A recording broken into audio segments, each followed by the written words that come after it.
Hey guys, welcome back to my channel Aishushri blogs. ఇది 2 days పూజ mini blog.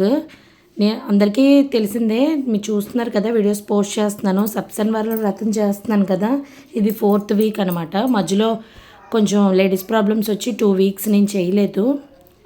ఇది 4th week అనమాట. ఇప్పుడు just evening పూజ blog, పూజ video, morning పూజ video కలిపి పెట్టాను, నేను పోస్ట్ చేశాను. స్వామివారి పూజ అందరూ చూస్తున్నారు కదా. మ్యాక్సిమం అందరికీ తెలిసిందే, పూజ ఒక్కొక్కరు ఒక్కొక్కలా చేసుకుంటారు.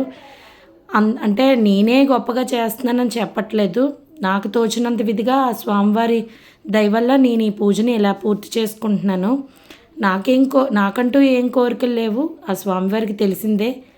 ఏ కష్టం లేకుండా ఆ స్వామివారి పూజ మొత్తం పూర్తి అవ్వాలని మనస్ఫూర్తిగా కోరుకుంటున్నాను. ఇంకా ఎవరెవరు ఈ సప్త శనివారాల వ్రతం పూజ చేస్తున్నారో నాకు కామెంట్ సెక్షన్లో కామెంట్ చేయండి. ఇది ఈవినింగ్ అనమాట. ప్రమిదలన్నీ తీస్తాం కదా, ఈవినింగ్ గోవిందనామాలు అది చదువుకుంటాం కదా. అండ్ వెంకటేశ్వర స్వామి పూజ వైబ్స్ మామూలుగా ఉండవు. ఆ స్వామివారి పూజ, ఆ లీలలు, అతని మహత్యం చాలా అద్భుతంగా ఉంటుంది. మీలో ఎంతమంది పూజని చేస్తున్నారు? నేను ఆల్రెడీ ఫుల్ వీడియో కూడా పెట్టాను, పోస్ట్ చేశాను. అగో స్వామివారి హారతిలోని లైట్లన్నీ ఆఫ్ చేస్తే ఎంత బాగుందో ఆయన రూపం చూడండి ఒకసారి. ఆయన ప్రతిరూపం ఎంత బాగా కనిపిస్తుందో. పూజలో ఏమైనా డౌట్స్ ఉంటే కామెంట్ సెక్షన్లో కామెంట్ చేయండి. Okay, bye guys.